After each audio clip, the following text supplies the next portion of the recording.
All right, y'all, we got a full moon in Sagittarius this week that is going to be having a conversation with the nodes of the moon.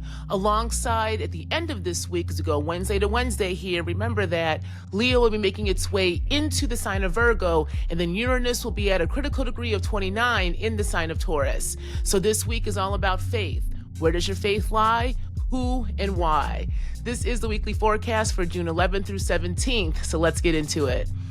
So welcome back to Yappin with the Stars, the show where I talk about life and spirit with the help of the planets, stars, and zodiacs, with a little bit of common sense thrown in there as well. I'm your host and guide, Dr. Nicole Rouse, astrologer, anthropologist, and artist, alongside being a dreamer. And here we do astrology and anthropology my way, grounded in the body, tied to spirit, and connected to the world that we are living in. Now, every Wednesday, we check into the chaos we call society and ask two questions. What's the cosmos showing us this week? And what are we being called to move, create, burn, and build? All right. And so this week, we got a lot of stuff going on. So we're going to start with the weekly forecast, go into a little astrology 101. We're going to talk about what the nodes of the moon really are and why we should pay attention to them, and then get into some yapping time. And I got a lot of things to talk about this week. All right. So here we go. Now, we're going to start off the week on the 11th with the full moon in Sagittarius, okay? Now, the moon starts in Sag this week, and then by the end of this week on the 17th, because again, Wednesday to Wednesday here, the moon will be ending in Pisces. So we're at the kind of end of the zodiac with the moon cycle. Now, this full moon in Sagittarius is going to be at 20 degrees. And it will also be squaring the nodes of the moon that are right now in Virgo South Node and Pisces North Node. Now, at the same time that this is happening, y'all, we're also having Saturn and Aries still in a square with Jupiter in Cancer. I talked about this last week because Jupiter has just made its way into the sign of Cancer. This is important because Jupiter is the ruler of this full moon that we're going to get into in a minute. Now, because of this, there is a way that this moon is having a conversation with itself. Why do I say that? Well, that's because the nodes of the moon are calculation points of the moon. So the full moon in Sagittarius will be having a conversation with Virgo and Pisces, really having us ask ourselves about what and who we believe in and why. Now, this has been an ongoing conversation that we've been having on this show really since Saturn started making her way into Aries, back into Pisces, and now made its way into Aries. We've been playing and teetering on this kind of conversation about authority, faith, who and what we give it up to and why, especially at the crossroads of society with the outer planets all moving signs. And so in this full moon here, what we are seeing is we're having to ask some fundamental questions about who and what we put our faith into and why, especially when it comes to this idea of facts and figures and knowing. And so with the full moon in Sag, it's going to be, again, opposing. Full moon is the moon opposing the sun.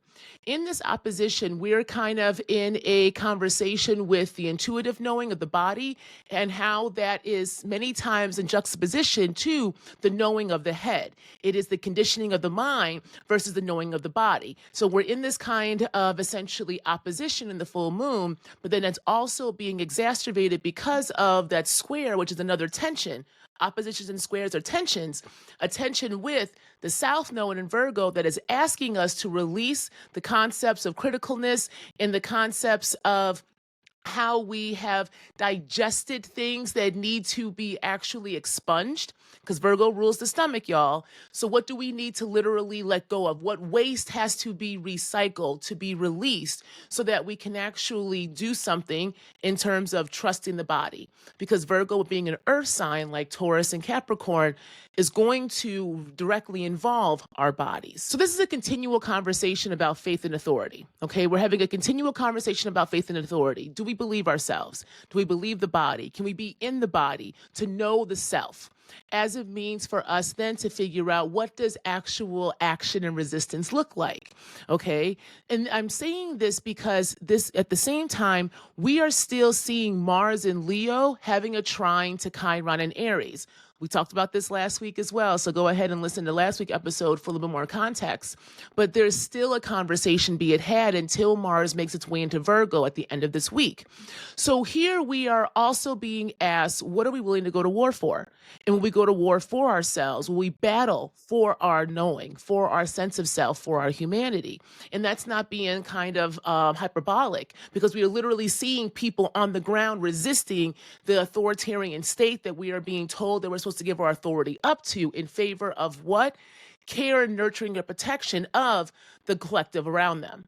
So this is a continuous conversation that is actually an important one, because Jupiter moving into Cancer, again, Jupiter ruling the full moon in Sagittarius, means that we are having to learn what true care is. And again, I talked about this last week with this idea of Cancer itself and what does it represent.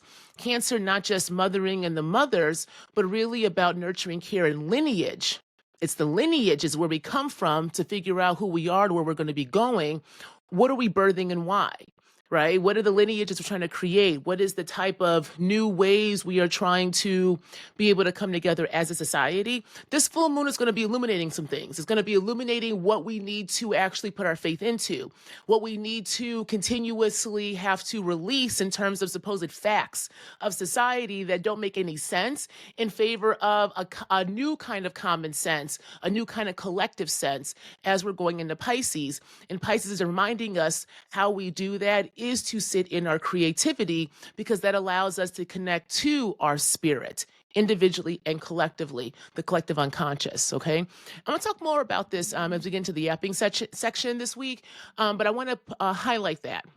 Okay, for us to consider, because as this full moon is illuminating, it's illuminating something that was kicked off about 6 months ago.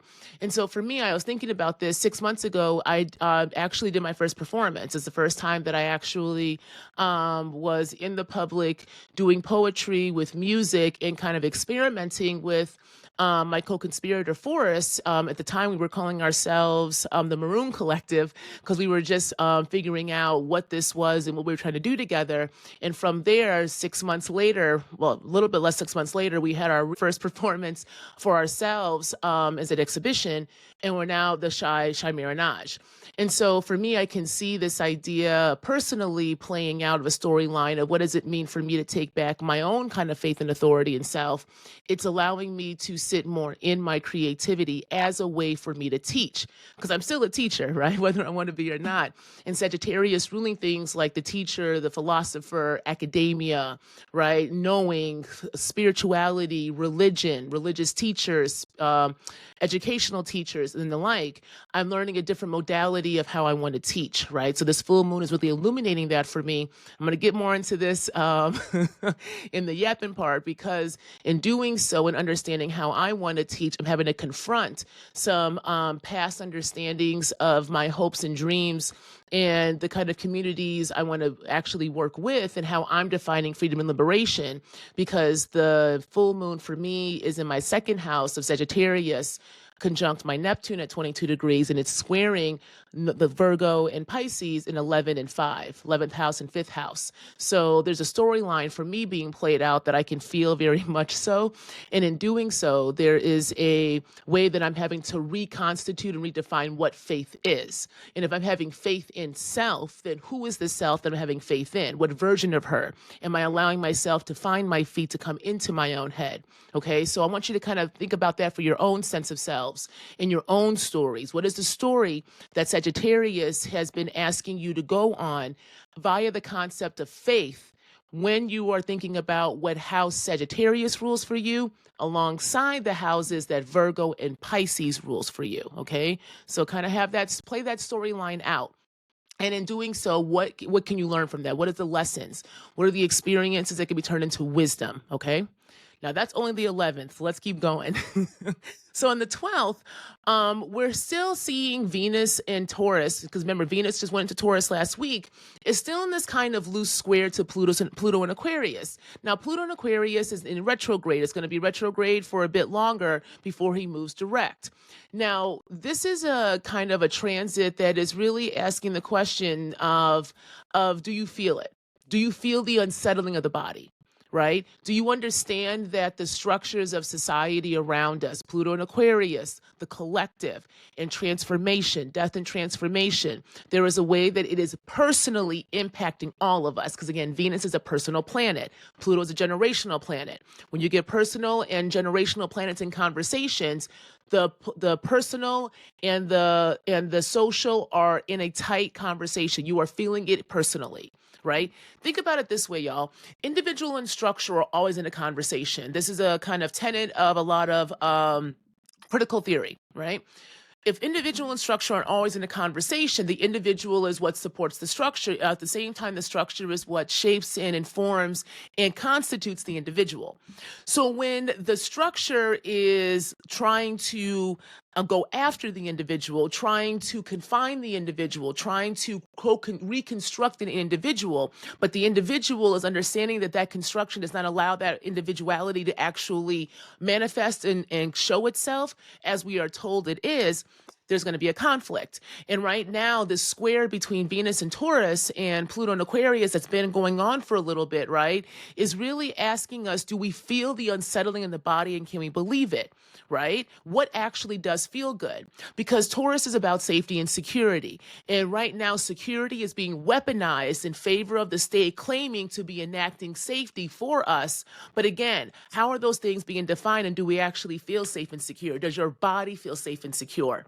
Do you actually know where your food will come from, right? Because again, Taurus rules things like infrastructure and foodways and railroads and the ways that the things that help us get our basic needs met. Because Taurus is the body. Again, we're going back to the body, back to earth, back to a grounding in the self via the vessel that holds the spirit, right? Faith, Sagittarius. Faith has to go into something. Where does it go into for the human? The body. Now we're in Taurus. Now we're in Virgo.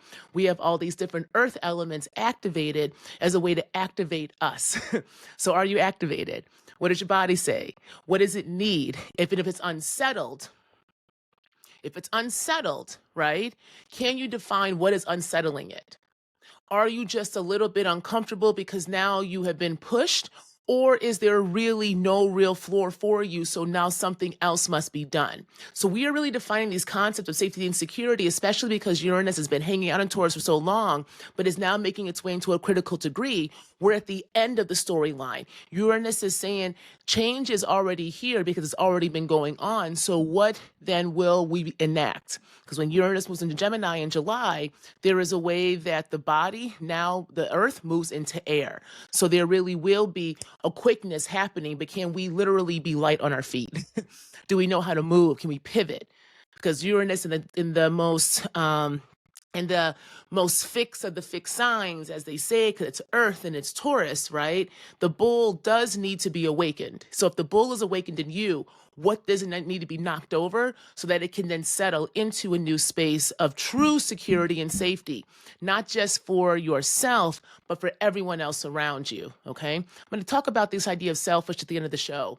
So stay with me because this is really also talking about how we aren't very good at being selfish because the ways we're defining selfish actually benefits the state and not us. Then we get Friday the 13th, y'all. Friday the 13th, and baby, it's going to be some clashing. We got Mars and Leo in a direct square to Uranus and Taurus, and that is still, Mars is still also in a trine to Chiron and Aries. Remember, Mars and Venus were in a very long conversation transit-wise for a while with Mars in Leo and when Venus was in Aries. Now that Venus has made her way into Taurus, they're not in that direct conversation, but Chiron still is. Because Chiron is in Aries and it moves a bit slower. So there is something that needs to be shaken up, especially around our hearts and where it lies, okay? So don't be surprised if there is some sudden actions taken by those in power, because again, Leo is the father, is the son, is the authoritative figure. And when it's in Mars, there is a way that those in authority can try to show their ass.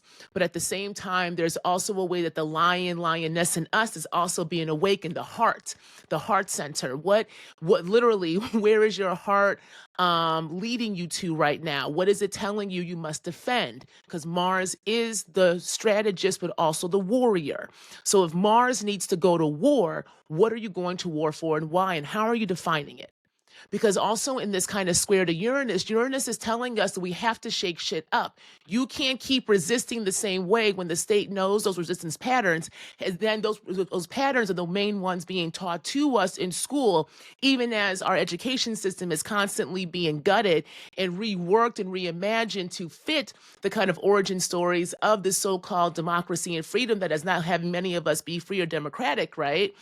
There is a way that we're being asked literally to rewrite the story by coming back into our hearts and asking ourselves, where are we allowing the patriarch to continue to lead? And what happens if we break from that? Break from that story, break from that foundation that is not actually doing what it said it was going to do, providing true safety and security. So again, Friday the 13th, I wouldn't be surprised if there is some major shakeups, especially with power authority figures of state and trying to disrupt, especially political economic kind of systems.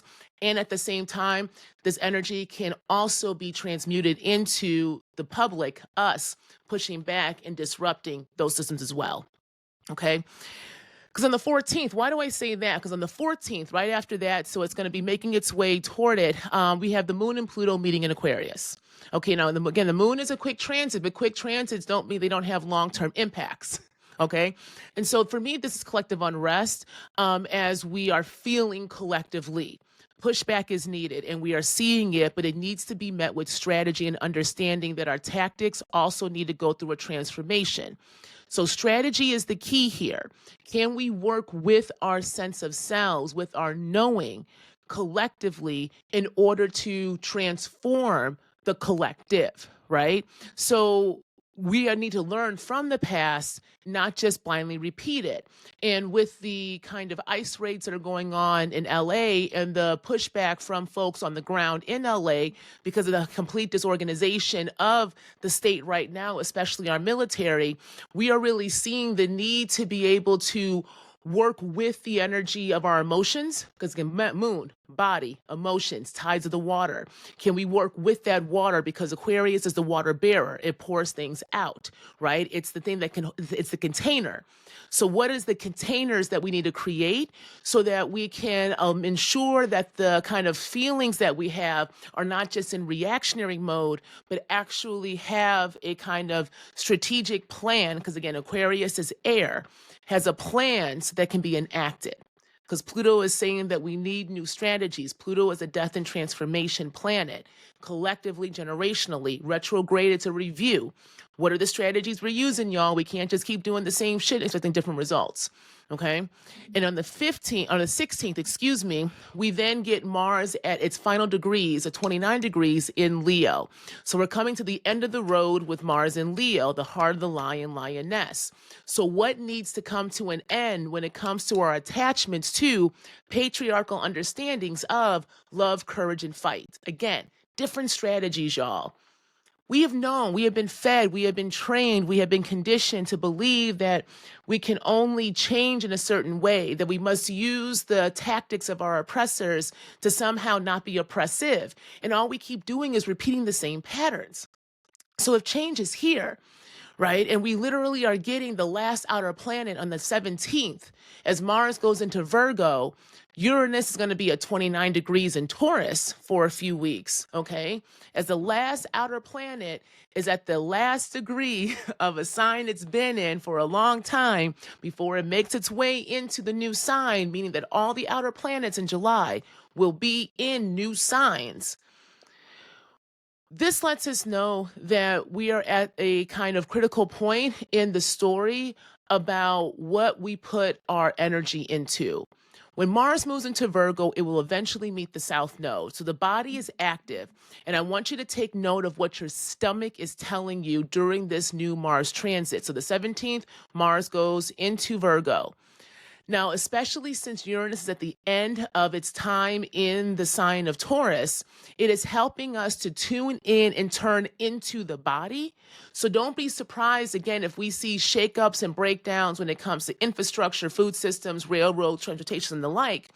But it's also getting us to understand what we truly need for security and safety. And if we can't feed ourselves, if there is no nurturing, if there is no care, if there is no kind of systems that make some kind of sense for us and our bodies, then there is no society. There is no justice. There is no ability for us to live. And so Mars going into Virgo, again, listen to your stomach. What is your stomach saying? Especially when Mars meets that South Node later on in, I believe, late June, early July. What we're going to really be having to face, right, are the ways that just critiquing things, just dissecting things, just trying to put into a new order things that are already disordered is only going to keep us in these same loops, in these same stories. So what happens if we can sit in the mess, sit in the chaos, work with it to create something new? All right, so that's the weekly forecast. Now, something that I want to focus on for our Astrology 101 this week are the nodes of the moon. Now, why is that? Well, it's because this full moon in Sagittarius is having a direct conversation with the nodes in Virgo and in Pisces. So, what are they? The nodes aren't actually placements, they're calculation points of the moon itself, okay? And so the south node is considered to either be a past life, if you believe in that, or it is what we come into this life with. You can think of it as our conditioning, as the kind of systems that we come in, the ways that we are groomed to figure out what it means to be ourselves and to be human and operate within the structures that we're in, okay? It's the hand we are dealt and know. The North Node is where we're trying to go in this lifetime. It's where the head is.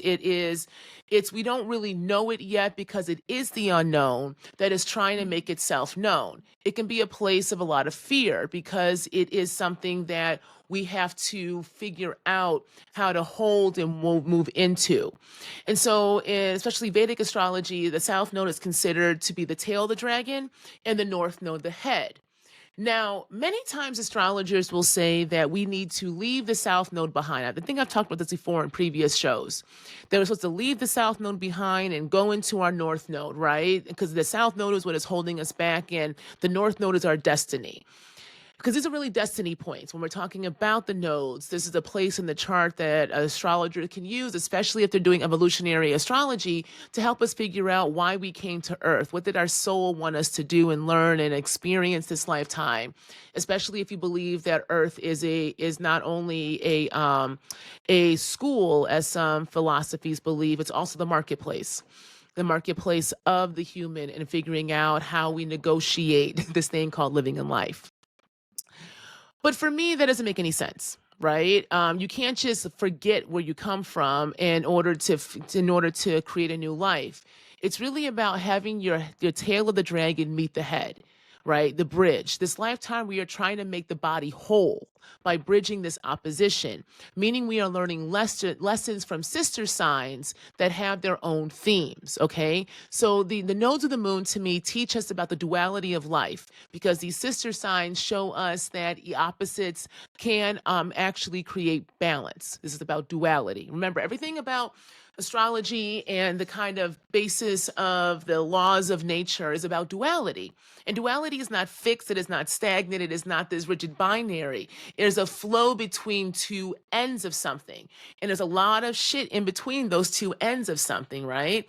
And so for me, I think about it as a way for us to give ourselves permission to figure out how we experiment and play in this lifetime by understanding the signs of the nodes.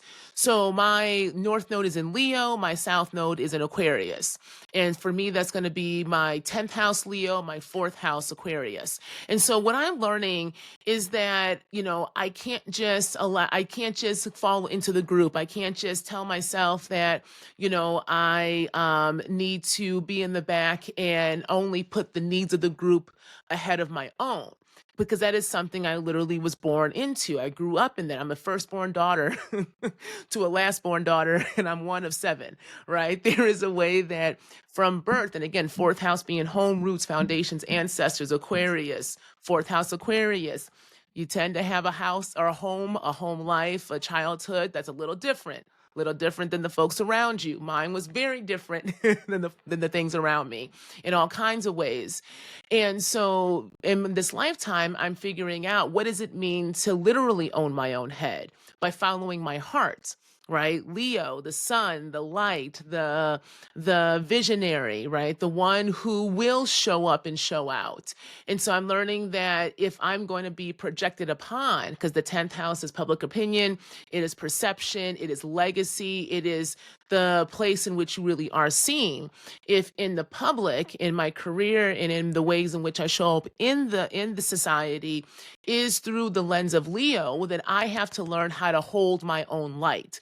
I have to learn how not to just be the projection of others to put upon me, right? I have to understand that in order for me to be good members of community, I have to have my own sense of self, right? So it's a conversation, and it's not an easy one, right? It's not an easy one because we're supposed to be learning. But if we're not really taught how to transmute and translate our experiences into wisdom, right, then it can feel like you are always putting your head up against the wall. It can feel like your north node is unattainable, or it can feel like your south node is just kind of keeping you back. And that's really not the point to me of working with the nodes, right? We are trying to figure out, what does it mean to make ourselves whole again in the duality of life. And in the modern era, right, through these colonial projects, there has been a concerted effort to disassociate us, to not have us be whole, to not have the mind, body, and soul, that trinity, actually come together.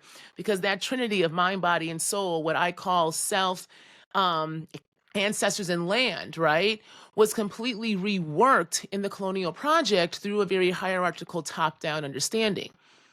And so that triad then moved to Father, Son, and Holy Ghost. That is all masculine energy only. And when you only have masculine energy, that's only destruction. Where is the creation?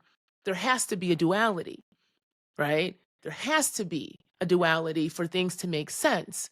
And so when we're thinking about collectively what we're going through and what the nodes are asking us to turn in from experience to wisdom, we're going through an examination of faith and authority. So this is why, again, this full moon in Sag, to me, is a important and loud one in conversation with the moon itself. So the moon is conversing with itself, really asking us to figure out, what is faith?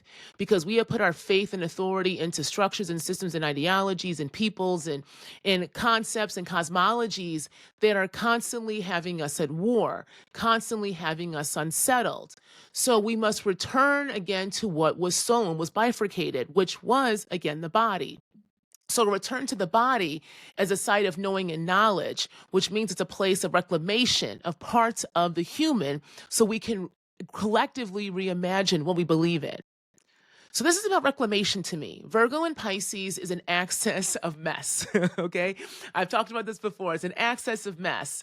And it's okay because we're learning how to sort through the chaos of so-called facts that have been presented as absolute truths that are actually keeping us away from our own personal truths. We don't believe ourselves in our realities because we have bought into somebody else's concept of reality. So what happens if that breaks? What happens if I let it go? So South Node in Virgo is saying, what happens if you release all of the shit, literally, that you have digested? What happens if it's expunged? If it's released? Again, the stomach. What has your stomach been telling you lately? Especially since the nodes changed in January. And they're going to be hanging out here until next July. Okay? So this is also a time in which there is confusion because we're going through a washing, a cleansing. We have to go into the deep waters, right? Go into the unknown, into the troubled waters that, quite frankly, that we also have aided and abetted in, whether consciously or subconsciously, so that we can actually figure out what it means to create once again. Because once that North Node goes into Aquarius, y'all, next July for 18 months, that's time we're going to collectively build. We're going to have to collectively rebuild, start to rebuild something. But do we know how to build? And building requires creation. But if all we've known is destruction, then that is time to let go of the criticalness of this idea that if we can critique that the deconstruction itself is the work. It is not. It's still sitting in the head. It's still sitting in the theoretical. So we must plunge into the chaos of the deep waters of Pisces that is saying, well, baby, I don't know. We might as well just daydream and create. You got to figure out what comes next. And if we can't imagine what comes next, then we will just keep repeating what already is. And do we want that? Do we want that? Chiron and Aries has been having this long conversation with us since about 2018 or 19, saying that we have to learn to take back our heads because all of us have had our sense of self wounded in one way. That literally, again, is the kind of focus of the economic system of the modern era. So if we don't like it and change is here, what are we changing into and why? If rebellion 250 years ago when Pluto was in Aquarius got us these modern nation states that claim to be full of freedom and democracy, fraternity for all, but it really was only for a select few at the expense of a majority, then how do we take that back and redefine these so-called facts into a new concept, into a new cosmology? Sacred and mundane, duality, right? As above, so below. All of these different ways we say it. We are connected to where we come from, right? Whether you believe in ancestors or just your DNA itself. So the cosmology is already there, filtered through the kind of Christian white patriarch that has us believe in these so-called universal truths that are so stagnant in nature that anytime there's a contradiction, we are told to ignore the contradiction in favor of the so-called truth. But if that truth is not truthful, and those who are saying that that is the truth themselves cannot uphold those so-called universal truths, then it's time to rewrite the script. It's time to reimagine a new cosmology. And as I say on my Patreon, it's time to bring back the old gods as a way for us to have different templates and storylines and ways to tell stories so that we can figure out new ways to live. And again, if you're interested in more in that, check out my Patreon, y'all, because for the second half of the year, I'm going to be focusing on this idea of mythos and myth making and origin stories. As an anthropologist, that is the first way I entered into the discipline of understanding human societies, is through their cosmologies, through the ways in which they constructed their myths, their stories, the things that they passed down. And we are so inundated with that in the West itself. A lot of our stuff is coming off of Greek and Roman understandings of society, of structures, of philosophy, of this idea of even what freedom is. Because again, like I said, last week or 2 weeks ago, this is nothing. The Enlightenment period was fan fiction many times of that Roman Empire. So if those cosmologies really don't work for us because they are still also heavily embedded in a patriarchal understanding of living in life that involves and requires enslavement of others for that life to be maintained, well then shit, this is permission. This is permission. The new rebellion, the new revolution, this 250 years later with Neptune and Aries and Uranus and Gemini, again is saying we need new heads. We need new stories and we need new gods. And the gods don't have to be external to us. The gods don't have to be external to us. We got to find it within ourselves. The God in us, the spirit in us, the human in us. And in that humanity, right, we can reconstitute living in life. So this is just the beginning of a long story, y'all. And I want to talk about this in relationship to the Yappin part of this section, or the Yappin part of the show this week. Because all of this has got me really thinking about how we don't do selfish right as a society. I've been saying this for a while, but it's getting real loud right now.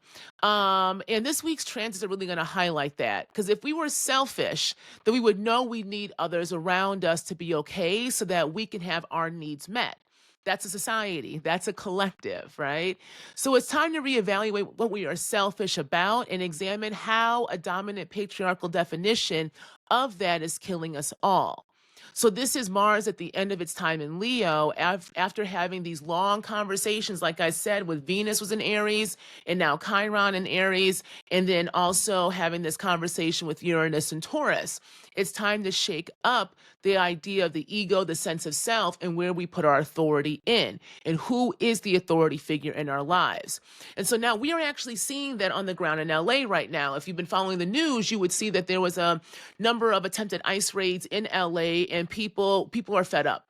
People are fed up because it doesn't make any sense. It's violent in nature. It's literally a production. You got these armed guards coming into restaurants during opening times and peak times to take out anyone they deem as somehow illegitimate as a citizen, right? And so this is literally us being provoked by the state because the state is trying to figure out what it can get away with. It truly is. A bully will always bully to figure out how far it can go. And we have a bully in office right now, but that the presidency itself, the embodiment of that kind of essence of the seat of power of the US itself is a bully. Right? The US nation state is a bully. It has to be. It has to be. Any of them are, all of them are, that are imperialistic in nature, that come out of either settler colonialism, imperialism, or both and. You're all a bunch of bullies. So, but what happens when a bully gets provoked back? You really get to see how strong it is. But you must believe that bully. And if you're going against a violent bully who only knows violence, who is literally fed, whose offerings to itself is blood, then you must reevaluate the kind of offering that you do need to give in order to have that fight. Don't give a bloodthirsty God more blood from the bodies that it wants to. You must shift the strategy. We must go into a different modality of understanding what it means to care for one another.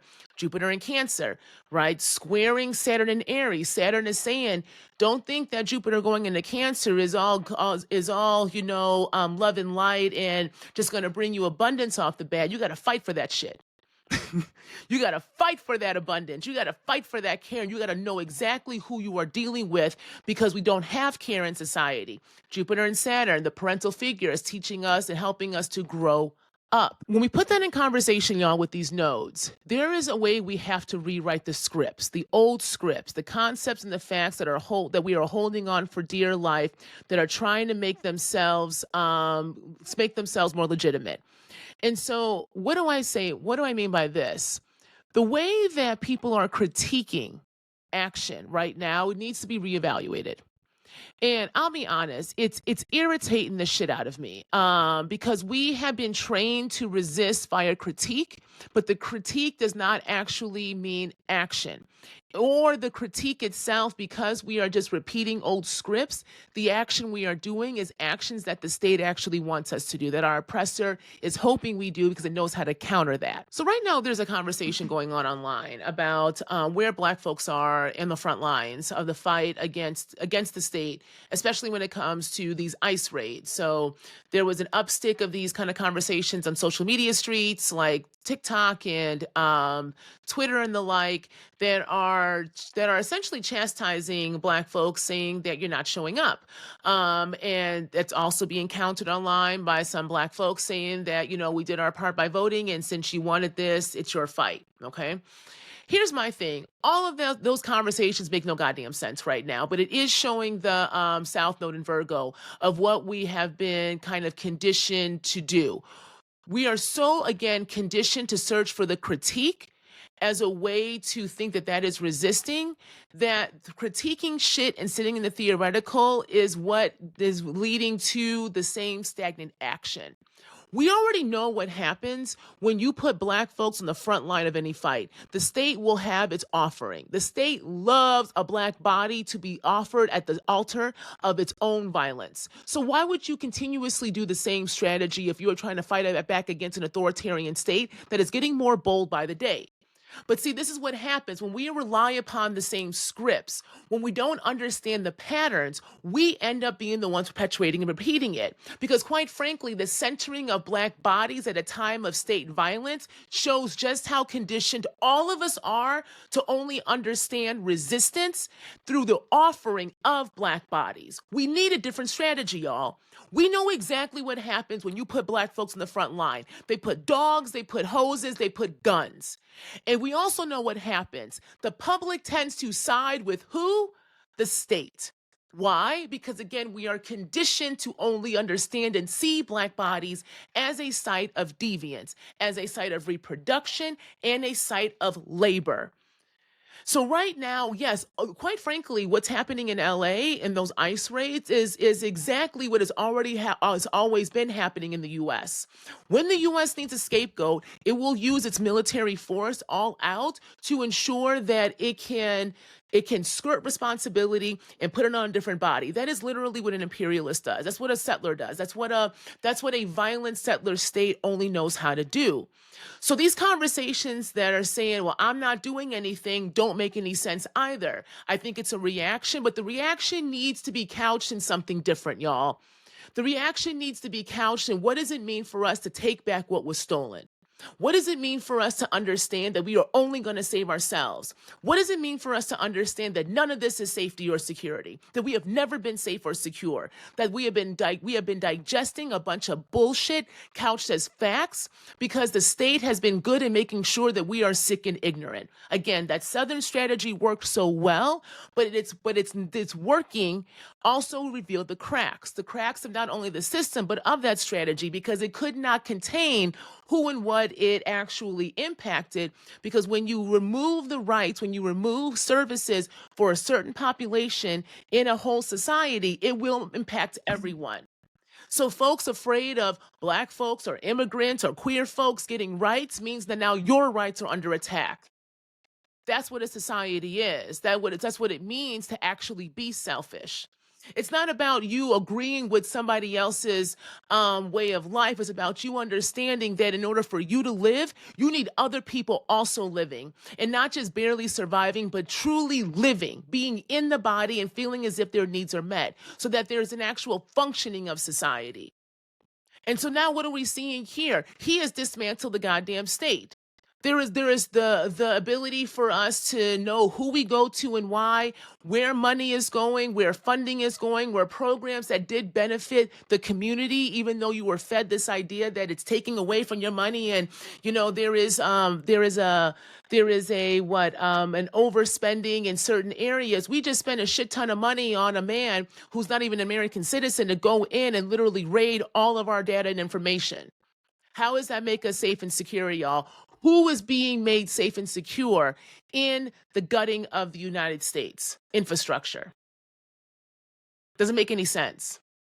No. So, South Node Virgo, North Node Pisces. Then what is the new cosmology?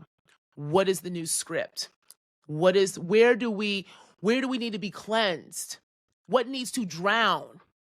What needs to die in order so that we can actually be born?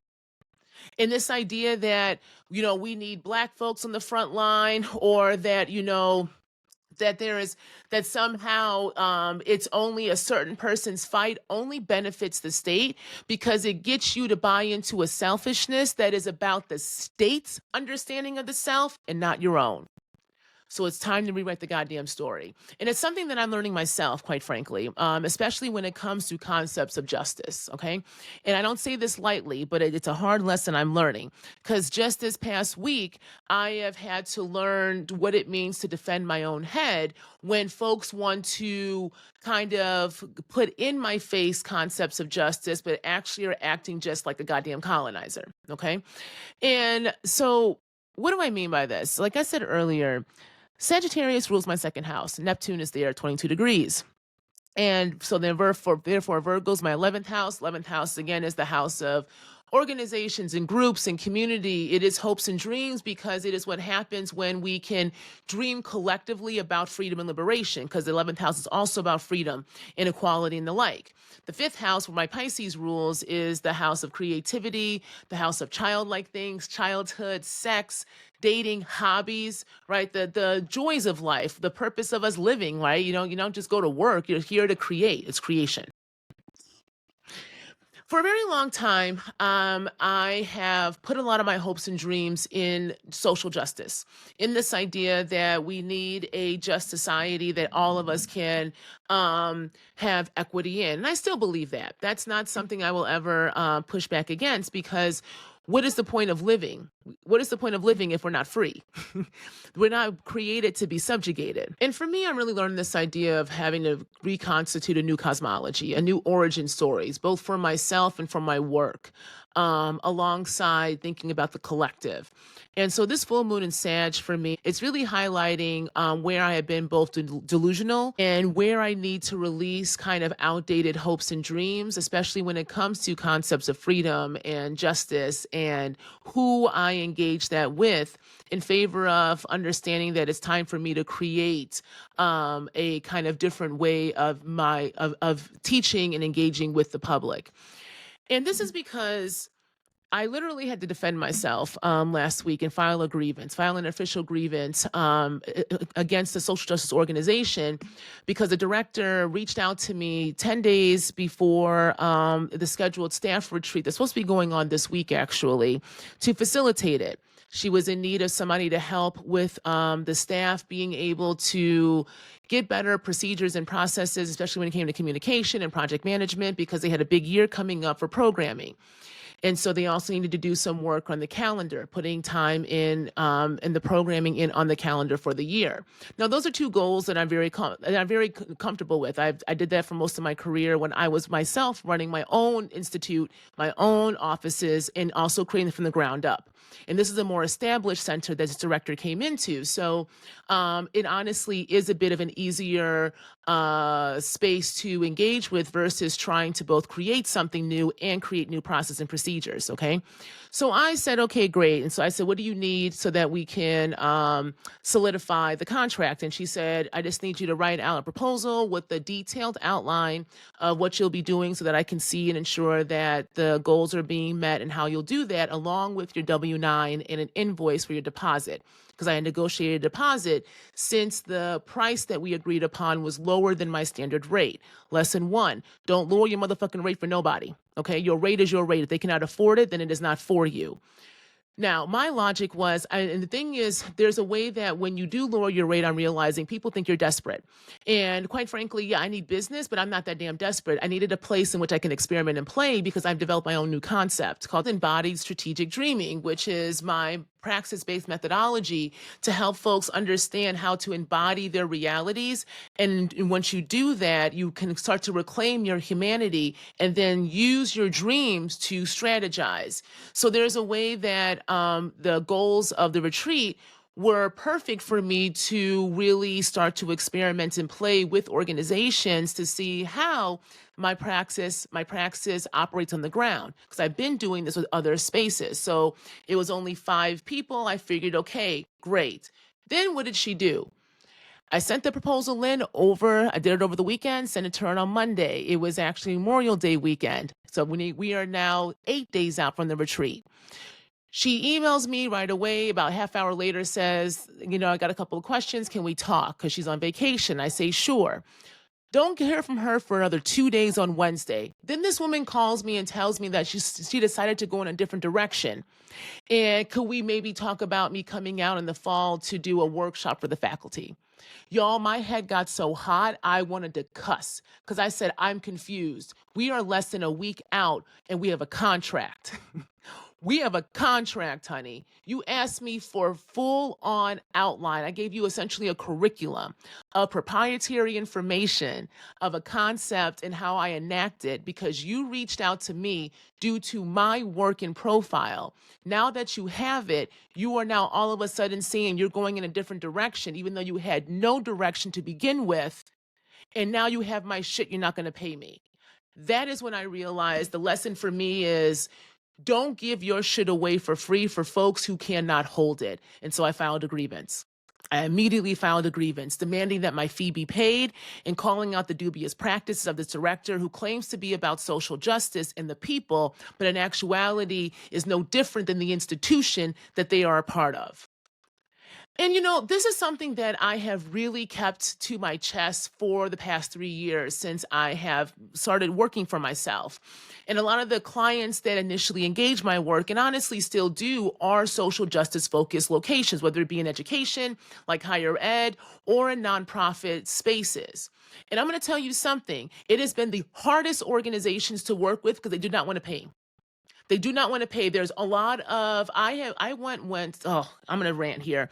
I once had a meeting with an abolitionist organization who, again, followed my work, liked my stuff, took me through 2 hour-long conversations in which they were asking all these questions and taking all these notes. And like, there was never an indication that I was in a bid. It was never an indication that there were other folks that they were also going. They were just kept telling me, we just want to go back to the group to ensure that they were okay with your praxis. And being an abolitionist, working with abolitionist groups, I'm like, okay, I get your process. Sometimes I think the process is a little bit too much, but when you're a little bit newer in the kind of justice streets, I can understand being overly kind of cautious in ensuring that you are meeting your praxis. But you know what they did to me, y'all? After doing all of that, submitting the different things I would do with my costs, that is when they came back and said, oh, we decided to go with somebody else who was a little bit cheaper, but could we still talk to you in a year when we actually want to do strategy? Guess what happened to that organization, y'all? 6 months later, they ended up not having any goddamn money, so they couldn't pay nobody, including themselves.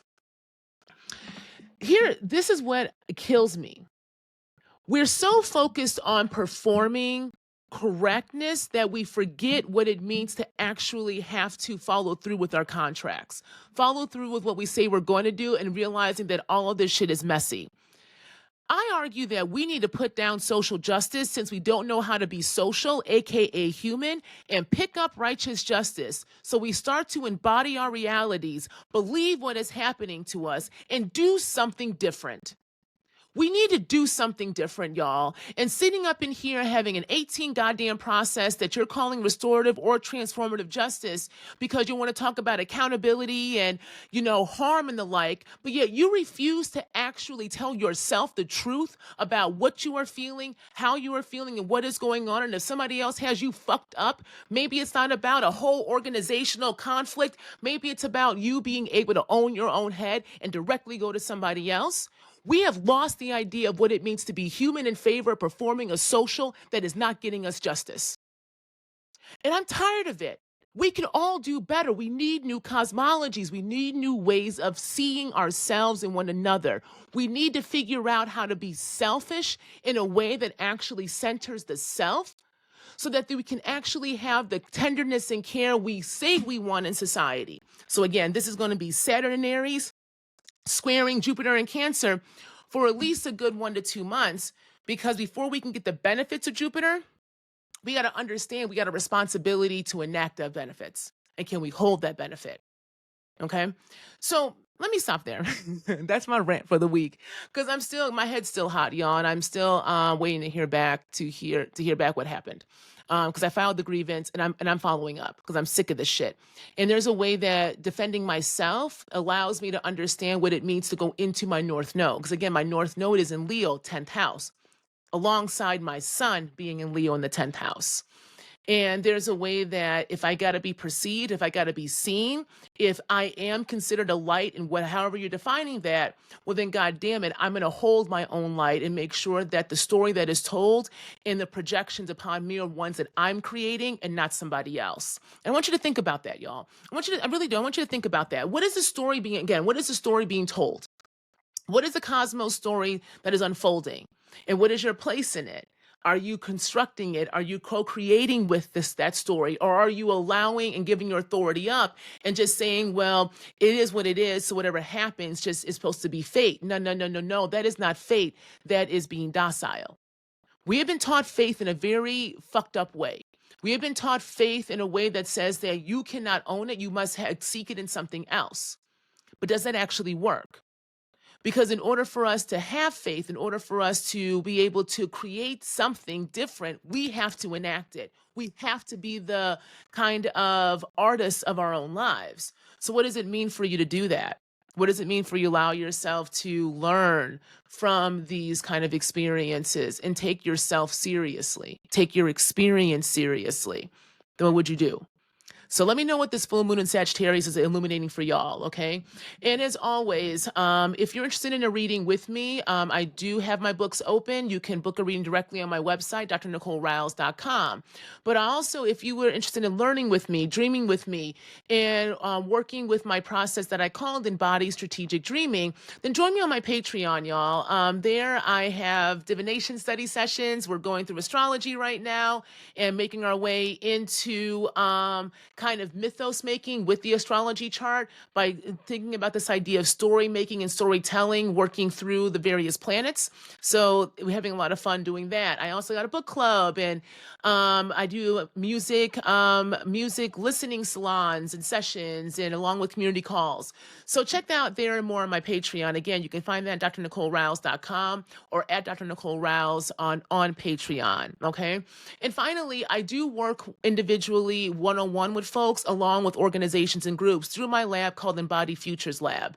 So for more information about that, you can find that on my website, drnicoleriles.com. And I will be talking more about that work in the coming shows and on my various socials as I am launching some new offerings and some new kind of ways that I want to work with organizations, especially those who are visionaries, who are working in kind of tech and AI, because those are spaces of creation, but they're only as good as their creator. And this is a time in which we have to come back into the human even more so now than ever, so that we don't give our authority up to something else, which is a machine that literally is just a reflection of our lack of sitting in our own humanity. So I'll talk about that some more as we go forward, especially this summer. But for more information about that, check out my website as well, drnicoleriles.com. Now, next week, y'all, it's solstice time. It is solstice time. It is solstice time. We're going to be talking about that along with Octavia Butler, because it's also her birthday.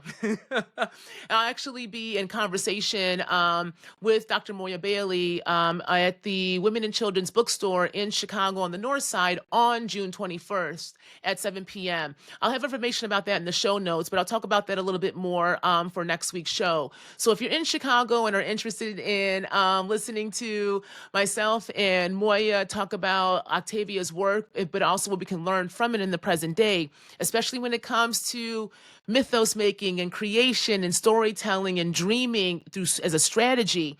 And you also want to hear some poetry. We got a couple of poets. We got folks spinning DJ. I'll be doing some poetry as well. Come on out. It's Pride weekend, the weekend before the full Pride parade in Chicago. There's a bunch of festivals going on. It'll be a good time. All right. It'll be a good time. A way to sit in our humanities and really working with the dreamscapes and with the energy, honestly, of queerness to create something new. Okay, so that's all I got for y'all this week. Let me know how things go. I love reading the comments, y'all. They help me also know that it's hitting somewhere and I can keep going, okay? So keep dreaming, keep exploring, because it's through the dreamscapes that we can actually bring the future to say we want into the present. Till next time.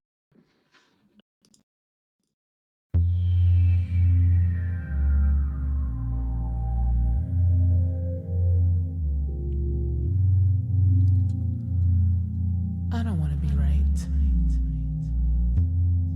I just want to be free. Like Michelle sang. The cosmos, where we come from. The light that lit the way for our ancestors in the dark of night, when they had to leave the spaces that tried to steal their breath and life. Reworking, while also learning how to work with the land that was also being worked. A land and people under duress. The trees did not ask if they wanted to participate in such brutal practices. Yet here they were. Here we are. All beholden to a power structure that only knows how to take and never to give, while telling us this is the right way to live. So I don't want to be right. I just want to be free. As Michelle sang, the cosmos.